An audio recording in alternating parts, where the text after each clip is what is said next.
Mayor Alice Go o Go Huaping, mas marami pa kayong post sa Facebook kaysa pag-attend sa Senate hearing. Attendance before the Senate hearings is adherence to the rule of law. So, sadly for you, hindi katumbas ng attendance mo sa Senado ang mayat-maya mong pagso-social media.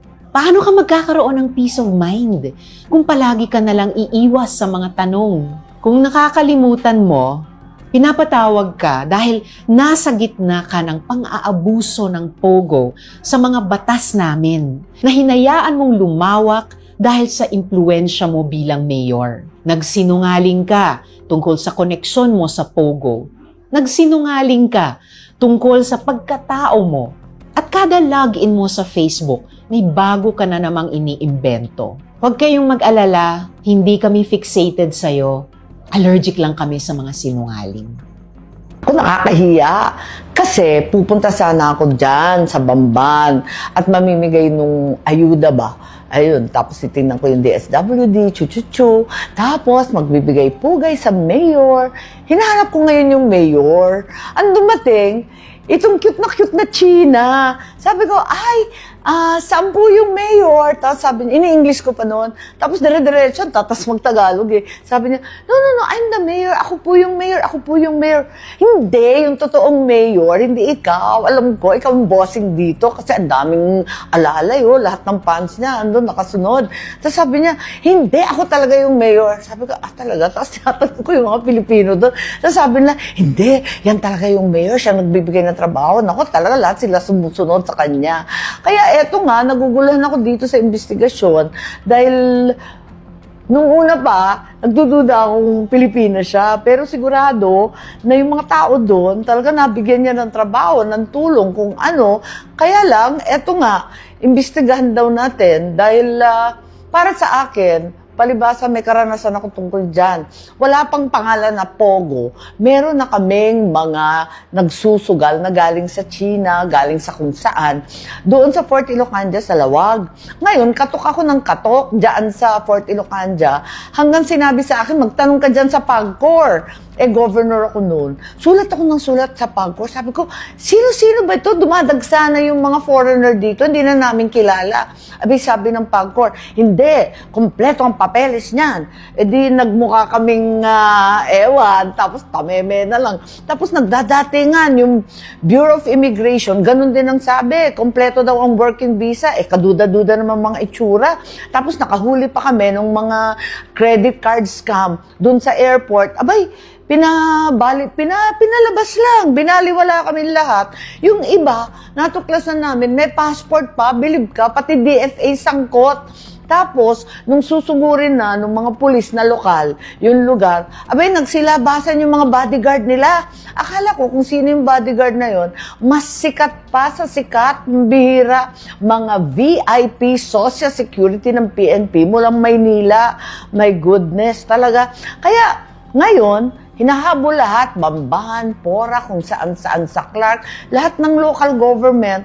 Iniisip ko na baka naman dapat yung regulatory agencies na talagang in charge, katulad ng PAGCOR, sila muna ang managot. Bakit sinisisi yung mga local government? Katulad ko noon, wala naman kami magawa. Talagang hindi naman natin masasabi na walang sala yung mga local government. Pero yung main responsible agency ay yung PAGCOR, Bureau of Immigration, DFA, at higit sa lahat yung PNP. Lahat ng mga yan, dapat alam nila yung nangyayari. Umalma si suspended Bamban Tarlac Mayor Alice Go sa pagkakadawat umano sa kanyang pangalan, hinggil sa umano'y banta sa buhay ni Senador Win Gatchalian. Sa isang mahabang Facebook post, ipinahayag ni Mayor Alice Go ang kanyang saloobin sa tila pagtutok at pagdidiin umano ni Senator Risa Hontiveros at Senator Sherwin Gatchalian sa kanya. Dagdag ni Go, tila ginagamit umano siya para sa political ambitions ng ilan. Sinagot naman ito ni Senator Risa Hontiveros, na sinabing hindi nila pinupuntirya si Go, sadyang hindi lang nila mapalampas ang paulit-ulit na pagsisinungaling umano ng alkalde.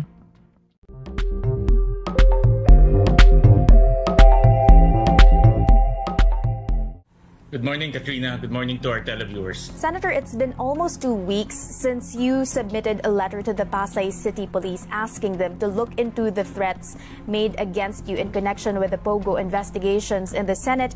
Do they already have initial information as to who is or who are behind these threats?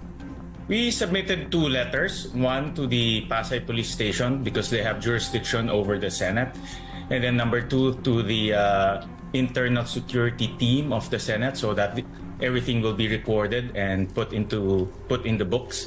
The Pasay Police Station started their investigation already.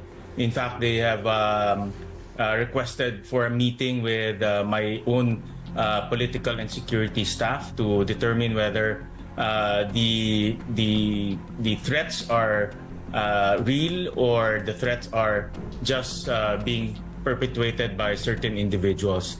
However, this type of threats should not be taken lightly, considering that are triads and intelligence vlogger mentioned and the Boundless Go herself initiated investigation, and also the entire Pogo. There were also threats to some members of the Senate.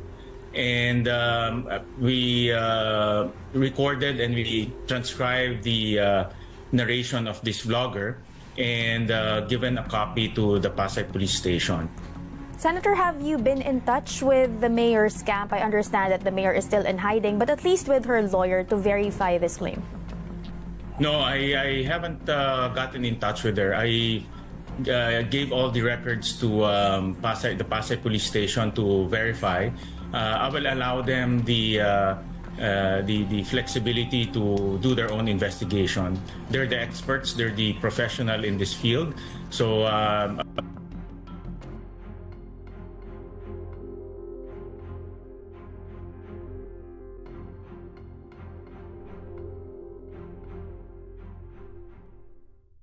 Investigation, so that they will determine the veracity and whether the threats are real or not. To put some context into these threats, you were the one who actually exposed and debunked the mayor's statement that she was raised and educated in a farm. You presented several evidence that she was enrolled in a Grace Christian College, and that you even presented some of her school records. Aside from that threat, her camp is now seeking reprieve from the Supreme Court, citing a breach in her privacy. What do you make out of their petition filed before the Supreme Court?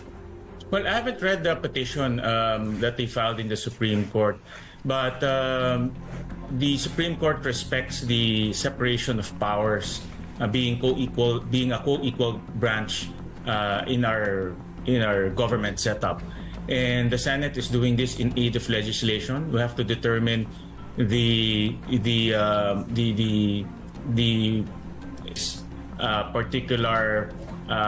particular issue, and also how deep and who are involved in these criminal activities.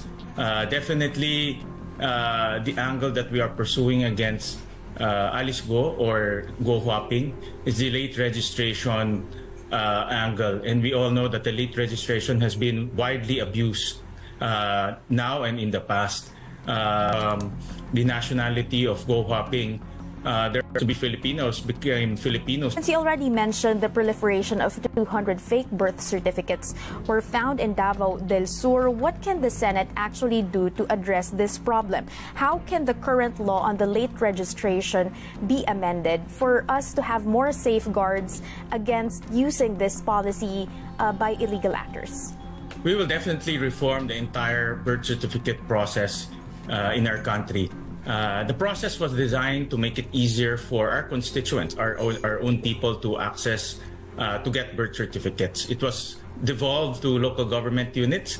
The civil registrar is given a lot of power and responsibility to issue birth certificates. In fact, birth certificates don't go up to the mayor anymore for verifications. It's only the civil registrar who issues the birth certificates, the death certificates, as well as marriage certificates for the convenience of our constituents. But obviously, this convenience has been abused by foreigners. And this is actually a very dangerous situation, because foreigners can automatically become Filipinos, and they can buy land, can even run for public office.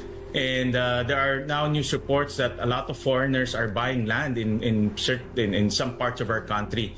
And this raises a question whether this purchase of land is legitimate or it's being done by fake Filipinos. Offhand, Senator, just to give some of our viewers an idea on at least what to expect, what major changes will you propose to the process of securing birth certificates in the Philippines?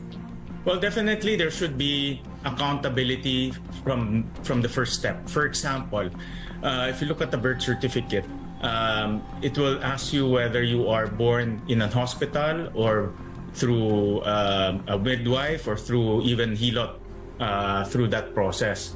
And there's no accountability to that. You can write anything you want, but there's no verification whether you were actually indeed born in a hospital or by a midwife. So that alone should be there should be accountability in that first step, and there should also be validation in that first step.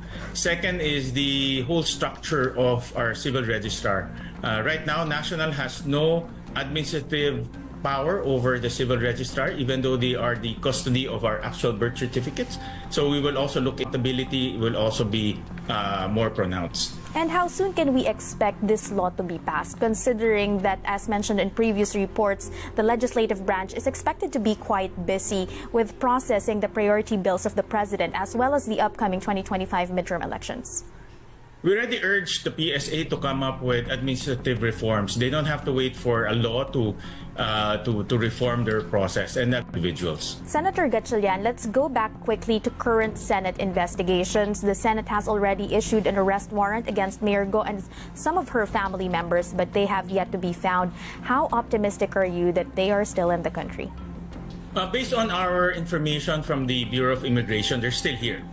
All of them are still here except for the two, except for her parents. This is Guo Jiangjong and Lin Wenyi. It's already confirmed that they left the country after the first hearing.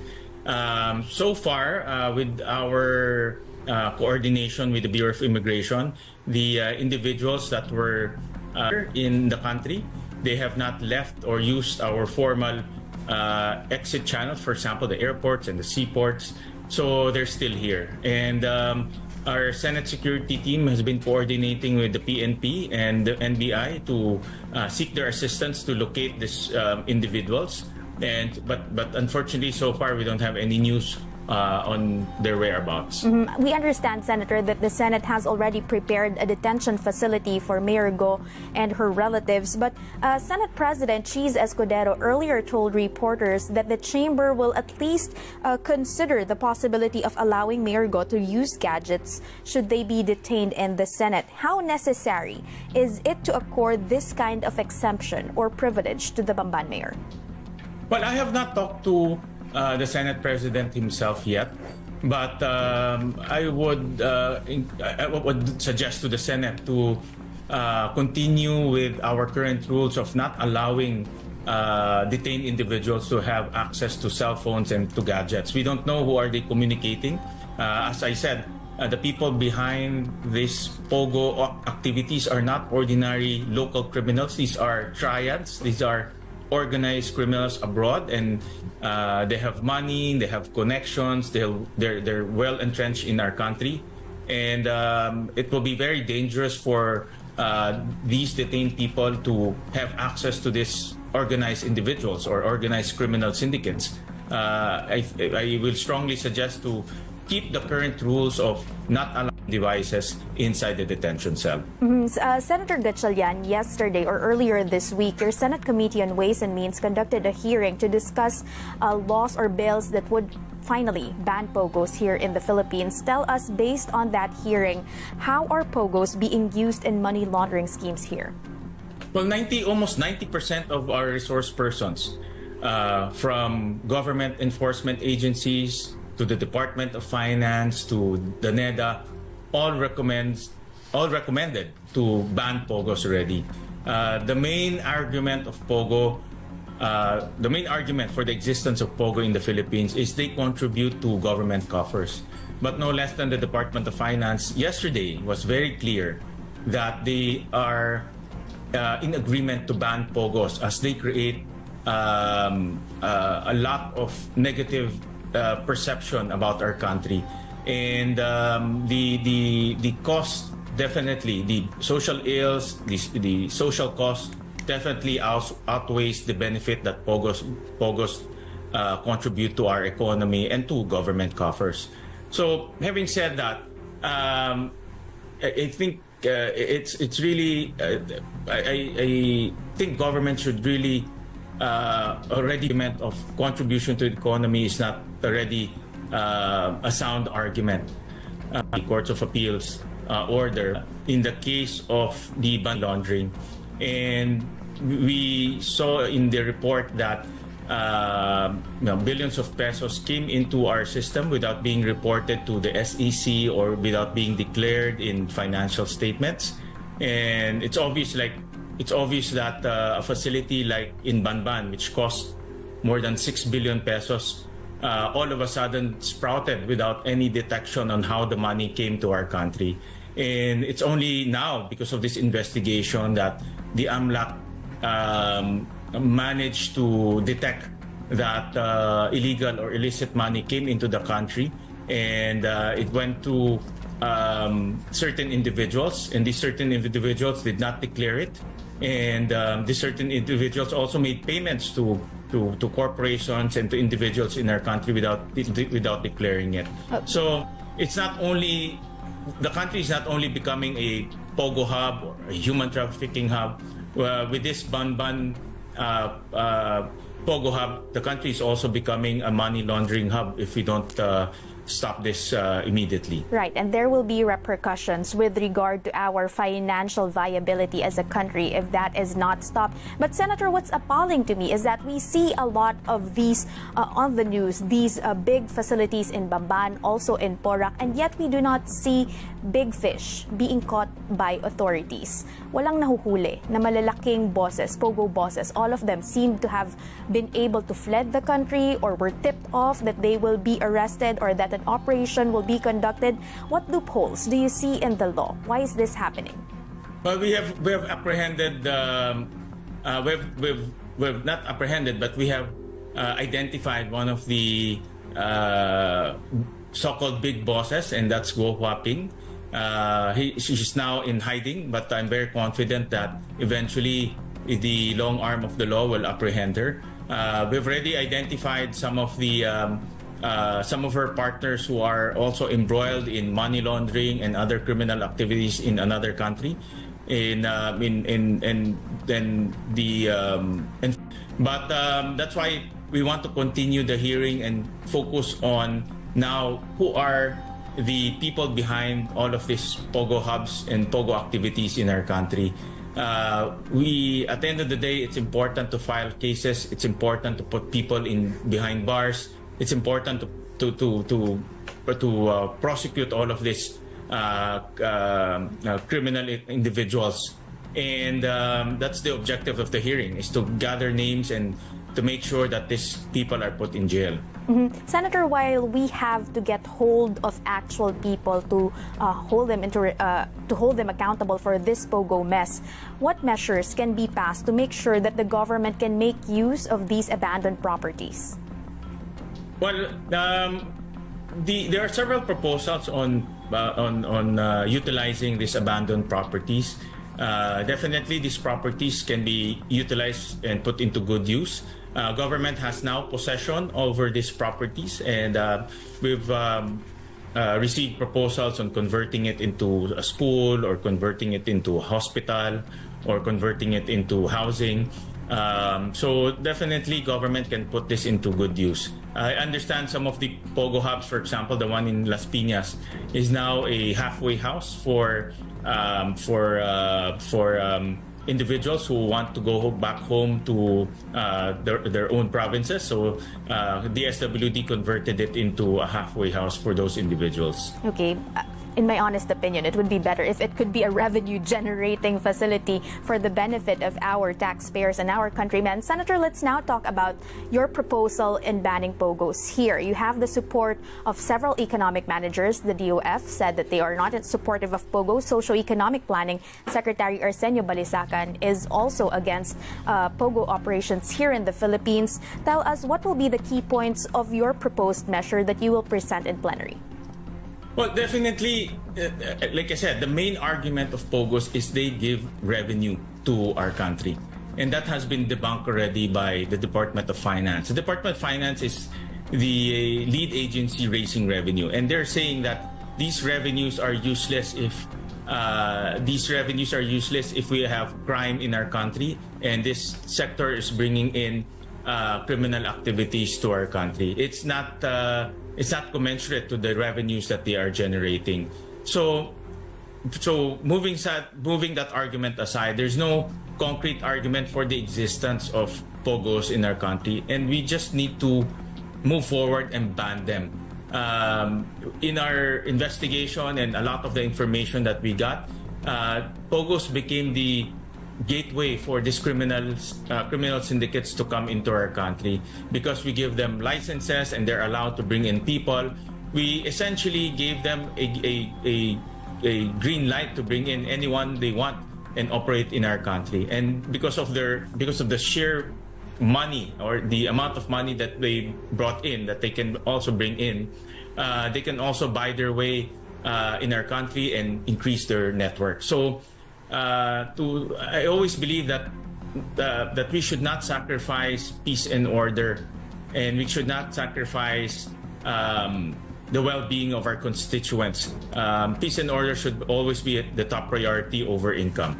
And Senator, do you already have a timeline in mind? How soon can we see a law being passed with regard to the banning of POGOs here? Can we see that happen before the 2025 midterm elections? Well, I believe because of what's happening with lately and with what's happening in this regarding this POGO, in this criminal activity surrounding POGO, a lot of our colleagues are now in agreement to ban POGOs, and I think we can see a bill approved at least in the Senate side within the year.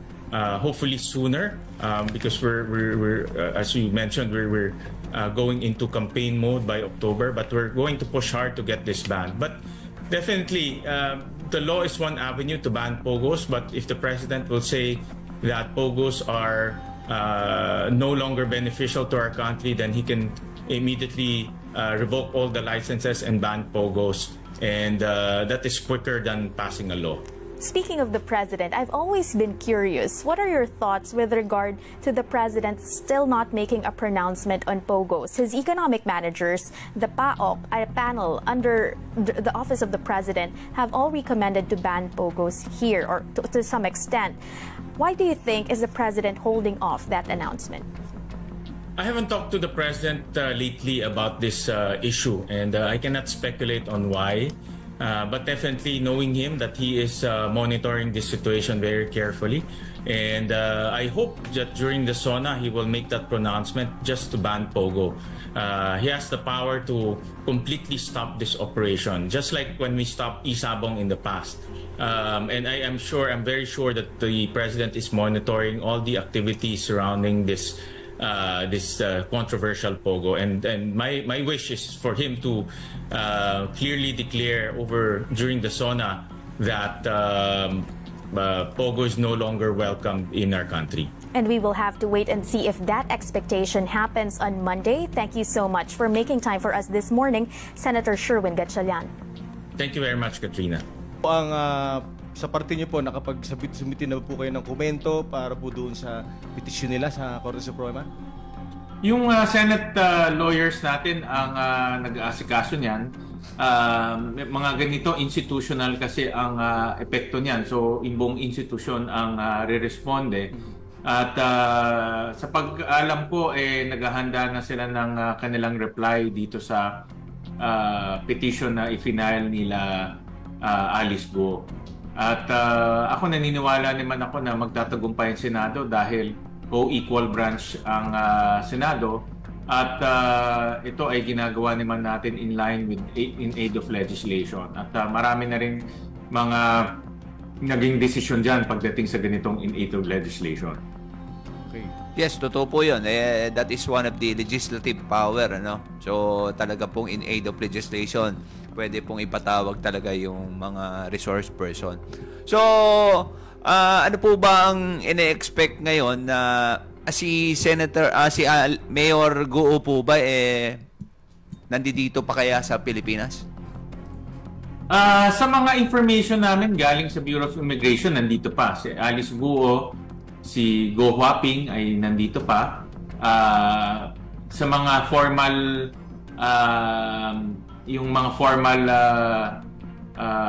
entry and exit points natin ay chinek lahat yun at wala namang lumalabas pang mga ganitong pangalan. Kahit na yung mga kapatid niya, walang ganun na lumalabas na ganung pangalan.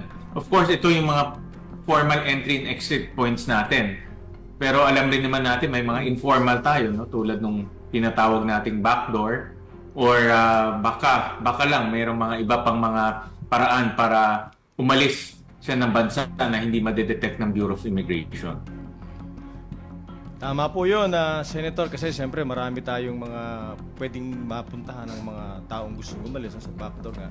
Pero matanong ko naman po, Senator, doon sa mga cases po ngayon na na-file na laban kay Mayor Guo. Ano naman po yung mga na-file na cases laban sa kanya ng mga iba-ibang ahensya ng gobyerno natin? On the part ng Solgen, nag-file na sila ng petition to cancel yung kanyang birth certificate.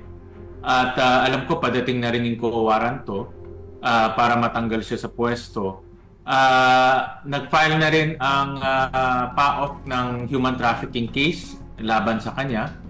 At ang AMLAC nag-file na rin ng freeze order para ma-freeze yung kanyang asset at yung mga ari-arian niya dahil nga sa money laundering.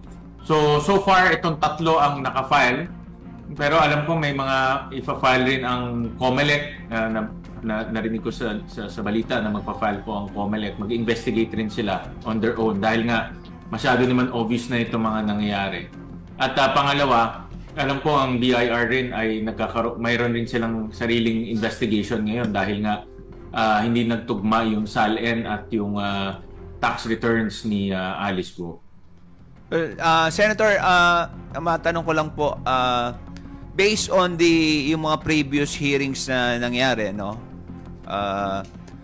Ano po ba yung mga nakikita nyong na batas na pwede po nating magawa ngayon dahil doon sa mga irregularities na nangyari, katulad po yung sa mga nagkaroon ng birth certificate na hindi naman pala Pilipino? Oo. Yan tingin ko ang pinakamahalaga ngayon dahil marami pang lumalabas eh. Noong nag-umpisa itong investigation na ito, maraming lumalabas. At in fact, this morning nakakuha lang ako ng text. Ngayon, nabasa ko sa balita na meron 1,200 na mga fake birth certificates na na-issue sa Davao del Sur. At may nakuha akong information kanina na meron ganitong racket rin sa iba pang region. Sa Region 3, sa Region 13. Parang lumalabas na ngayon dahil ngayon naging aware na, naging maalam na yung tao na pwede palang gawing racket to. At marami ngayong lumalabas na ganitong mga information tungkol sa pag-aabuso ng late registration. At yan ang isa sa pinakamahalagang legislative proposal namin, ayusin yung birth certificate system natin. Obvious na naaabuso to at obvious ginagamit to ng mga masasamang tao para kumuha ng birth certificate at eventually kumuha ng passport, kumuha ng national ID. Dahil sa bansa natin ngayon, ang pinaka-basic document ay birth certificate eh. Kung may birth certificate ka, lahat pwede mo nang gawin. So dapat ayusin yan. At pangalawa, isa sa mga proposals na galing dito sa investigation, yung pagbaban ng Pogo sa ating bansa para tuluyan ng mahinto ang Pogo sa ating bansa. Pangatlo, yung paghihiwalay ng regulatory powers at operations ng PAGCOR. Ngayon kasi may conflict of interest, sila yung kumikita, sila rin nagre-regulate, kaya nasa-sacrifice yung regulation. So yun ang tatlong so far naiisip naming mga legislative proposals. Bali, Senator, patungkol naman doon nabanggit nyo kanina yung pagbaba ng Pogo. Ano? Ngayon, ang narinig ko at nababasa ko rin sa news na ang posible daw na maging epekto pag na total ban ang Pogo ay yung revenue na papasok sa ating bansa. No? So, sa aspetong yan, Senator, ano naman ang nakikita nyong magiging epekto sa ating ekonomiya kung sakali mang magkaroon ng total ban po dito sa Pogo? Ang kinikita ng gobyerno sa Pogo, indirect, ay about 15 billion. No? 10 billion sa BIR, 5 billion pumupunta sa PAGCOR. Itong 15 billion na ito, wala pang 0.5% ng kabuuan ng koleksyon natin. Ang koleksyon ng gobyerno ngayon, napakalaki. No? 5.7 trillion. Kaya wala pa ito sa kalingkingan ng kabuuan ng koleksyon ng ating pamahalaan. So, ibig sabihin, mawala man lang yan, hindi natin mararamdaman. At pangalawa, pag titignan natin yung kabuuan, yung kasama dito yung economic benefits at yung social cost, yung social cost, yung mga krimen at kasamaan, mas mabigat kaysa sa kinikita natin. Ibig sabihin, dahil nga dito sa mga krimen na nakikita natin, marami ring mga investors ayaw mamuhunan sa atin. Maraming mga turista ayaw pumunta sa atin. Sino naman pupunta sa atin kung makikita nila may torture na nangyayari o may kidnapping na nangyayari? So yung ganitong mga social cost, mas mabigat. Kaya kahapon yung Department of Finance, ang sabi nila na i-total ban na lang dahil hindi kumbaga yung nakukuha natin dito maliit lang kumpara doon naman sa damage na nangyayari sa ating reputation at sa ating imahe. Yes, Senator. Saan naman, Senator, kasi po, ako, Tan po rin yung apelido ko, no? So, nag-aral din po ako sa Chinese. At, syempre, lawyer po kami. Marami rin kaming na-encounter na yung mga Chinaman na in reality, Senator, totoo naman, na nagkakaroon talaga ng mga birth certificate, no? So, iba yung birth certificate na galing recto, iba yung talagang totoong birth certificate na nagkakaroon sila. Tapos, nagkakaroon ng Philippine passport. So, ano po, Senator, kaya ang possible loss na pwede nating maimungkahi sa atin para magkaroon tayo ng mga batas or kung ano man, yung pagpipeke, yung mga steeper penalty para sa mga ganyan? Dapat talagang may proseso naman para maging Pilipino kung ikaw ay dayuhan o yung mga taga-China na talagang gusto nang tumira dito. May naturalization process tayo. Whether legislative process or judicial or administrative, ang tamang paraan ay yung naturalization process. Dahil pag dumaan ka sa naturalization process, walang kaduda-duda na Pilipino ka. Pero iba kasi gustong mag-shortcut maglalagay na lang sila at magbibigay ng peking impormasyon. At meron din kasi mga sindikato. Balita ko kanina, doon sa text, meron talagang sindikato sa loob ng gobyerno na nagiging racket. Opo, matagal na po. Kalakaran talaga. Actually, tunay yung birth certificate, peking yung impormasyon. Oo. No? At ang ginagawa nilang racket at yan ang mali, no? Yan ang dapat nating maiayos. At yung mga tao ring nag-a-apply at naglalagay, dapat rin maparusahan dahil nagbibigay ka ng maling impormasyon Para din po para po sa kalaman din ni Senator, no, during yung early years nung abogado kami, meron din yan yung annulment, yung napapabura lang sa NSO. Meron din po yan, Senator. Kasi matagal yung annulment process. Before ganun po, napapabura. Although before pa yun. Actually, ngayon ko lang narinig yan, pero actually, posible yan. Opo. Although mahigpit na rin ng Supreme Court sa mga rules kaya medyo mahirap na rin po. Hindi, nung hindi pa computer yung NSO, na huhugot yan. Bali, Senator, mabalik po tayo sa nabanggit nyo kanina doon sa yung mga freeze order, no? Ngayon, ang narinig po namin sa balita, no, na maraming accounts, no, si Mayor Guo, at ito ay may freeze order na po. Ngayon, ang sinasabi po sa kabila sa panig nila na parang di umano po ay nalabag daw yung kanilang karapatan, ano, yung sa may bank secrecy tsaka yung sa data privacy, ano.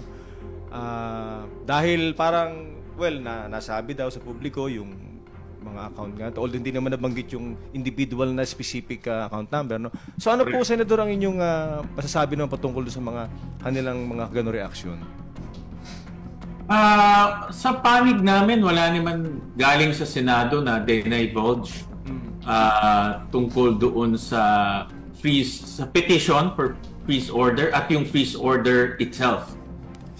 Maingat ang Senado sa mga ganyan na paglalabas ng detalye. In fact, ina-advise rin kami ng mga Senate lawyers kung ano yung mga pwedeng ilabas, ano yung mga hindi pwede. At rinirespeto namin yan dahil Senado bilang kasama sa pagsasagawa ng batas, rinirespeto natin yan. Pero hindi natin mapipigilan yung mga media. Nakita ko may mga lumabas na mga detalye sa internet. Yan, hindi natin mapipigilan. Ewan ko kung saan nanggaling yung information na yun, but definitely hindi nanggaling mo dito sa Senado. Actually, Sir, sige, please. Sir, uling katanungan na lang, ano, kasi hanggang 1 PM lang si Senator, nasayang yung oras ni Senator.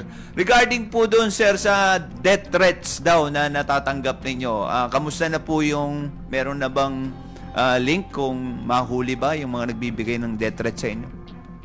Well, nakuha ko to sa isang vlogger. May vlogger kasing nagsabi na merong patong sa ulo or merong pabuya doon na ibinigay para gumawa ng hindi maganda sa amin. Hindi ako tsaka sa ibang mga mambabatas. At hindi pa namin na-verify yung accuracy nito. Nevertheless, para maingat, rineport ho namin to sa kapulisan at dito na rin sa Senate security namin para maging official at recorded. At sa alam ko, ang PNP ay gumagawa ng sarili nilang investigation tungkol dito para ma-verify kung totoo o hindi. Nevertheless, ako kasi ang information ko dahil nga itong mga nasa likod ng Pogo, mga triad to no, mga organized crime. Kung makikita natin yung torture na ginawa nila, ibang klase. Talagang wala silang kaluluwang mag-torture. No? At hindi sila natatakot mag-torture. At dahil nga dito sa investigation, dalawang investment nila na discarril. For example, sa Bamban, nakita naman natin, laki ng ininvest nila. Pero hindi natuloy na kuha ng gobyerno or na seize ng gobyerno yung asset. So, maraming nagalit, maraming nalugi at kaya hindi malayo na baka may gumante. Kaya kami naman ay nag-iingat lang nag-iingat lang at ginawa namin official lang itong mga nakukuha naming balita. Maraming salamat po, Senator, sa panyaya natin kay Senator. Salamat, Thank you, Senator. at mag-ingat po kayo palagi, Senator. Salamat po sa inyong oras, Senator. At napaka-busy kayo. Bigyan kami ng time para... Attorney Dong, maraming salamat rin sa iyong pag-imbita. Thank you. Salamat po, Senator. Magandang hapon po. Para sa iba pang karagdagang mga balita at impormasyon, ay huwag po nating kalimutang mag-like, share at comment sa video na ito, at huwag po rin nating kalimutang mag-subscribe to continue supporting us. Maraming salamat po sa inyong panonood, at naway tangkilikin po ninyo ang aming YouTube channel.